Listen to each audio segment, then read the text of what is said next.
இந்த நாட்டுக்கும் இந்த மக்களுக்கும் இந்த பகுதிகளுக்கும் என்னென்ன தேவை செய்யணும் அப்படிங்கிறத நினச்சிட்டு வந்து மக்களுக்கு சேவையாற்றக்கூடிய வேட்பாளர்களை கட்சிகள் நிறுத்துவதில்லை. இதுதான் உண்மை.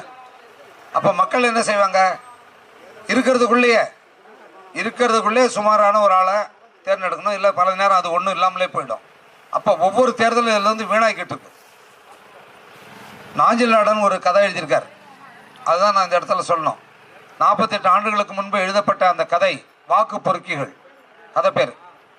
ஒரு தொகுதியில் ஒரு தேர்தல் நடக்குது. அதில் வந்து 3 வேட்பாளர்கள் போட்டியிடுறாங்க. அந்த 3 வேட்பாளர்களை பற்றி சொல்கிறார். அவங்க எப்படிப்பட்டவங்க, அவங்களுக்கு குணம் என்ன, அவங்க எதுக்காக இந்த தேர்தல் நிற்கிறாங்க, அவங்களுடைய இலக்கு என்ன, இதை பற்றி தான் சொல்கிறார். பார்த்தீங்கன்னா எல்லா வேட்பாளர்களுமே அவங்க பணம் சம்பாதிக்கணும், அவங்க குடும்பத்தை நல்லா பாதுகாக்கணும், ஒரு அதிகாரத்தை வச்சு மக்களை மிரட்டணும், இதுக்காக தான் தேர்தலில் வந்து போட்டிடுறாங்க. ஒருத்தருக்கு ஒருத்தர் சளைச்சவங்க இல்லை. 3 பேரும் மோசமான ஆட்கள். அப்போ இதில் யாரும் அந்த மக்கள் தேர்ந்தெடுப்பாங்க? அப்போ தேர்தலும் நடக்குது. நடந்து முடிஞ்ச உடனே வாக்கு எண்ணிக்கை நடக்க போகுது ஒரு நாள் விட்டு. அந்த வாக்கு எண்ணிக்கை நடக்க போகும்போது கதையை முடிச்சுடுறார்.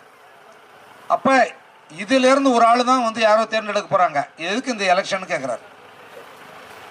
48 ஆண்டுகளுக்கு முன்பு எழுதப்பட்ட ஒரு 30 மொழிகளில் வந்து மொழிமாற்றம் செய்யப்பட்ட இந்த சிறுகதை தான் இந்திய தேர்தல் அரசியலோட முகம். அரசாங்கம் அவ்வளவு செலவு பண்ணி ஒரு தேர்தல் நடத்தும் போது மக்களுக்கு நல்லது செய்யக்கூடிய வேட்பாளர்கள் போட்டிட்டாங்கன்னா அவங்கள பார்த்து தயவு செஞ்சு நீங்கள் வந்து புரிஞ்சுக்கிட்டு தேர்ந்தெடுங்க. எத்தனை முறை தோத்துக்கிட்டே இருப்பீங்களா வாழ்நாள் முழுக்க? இந்த தேர்தலில் தங்கர் பச்சான் போட்டியிடுறது உங்களுக்காக, என்னுடைய மக்களுக்காக தான் நான் வந்து போட்டிடுறேங்க. மற்றவங்கெல்லாம் அவங்கள வளர்த்துக்கிறதுக்காக, அவங்க கட்சி பெருமைக்காக போட்டிடுறாங்க. பாட்டாளி மக்கள் கட்சி தவிர எனக்கு யாராவது ஒரு இடம் தருவாங்களா? நான் ஒரு அடிப்படையில் ஒரு கலைஞன். நான் திமுக தருமா, அதிமுக தருமா, இந்திரா காங்கிரஸ் தருமா, எந்த கட்சி தரும்னு நினைக்கிறீங்க? அவங்களுக்கெல்லாம் வேற ஒன்று வேணும். நான் இந்த மக்கள் மனங்களை வென்றிருக்கேன்.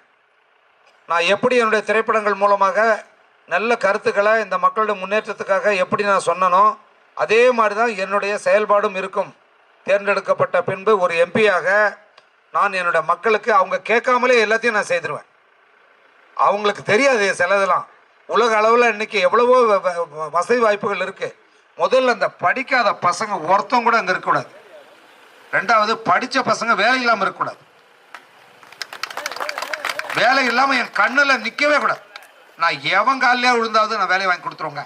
என்கிட்ட வந்து வேலை கொடுன்னு கேட்டால், ஆனால் கொடுக்குற வேலையை பார்க்கணும். வேலை இல்லாத ஒரு மாவட்டமாக நான் மாற்றுறேன். அதை இதான் நான் செய்ய வேண்டியது.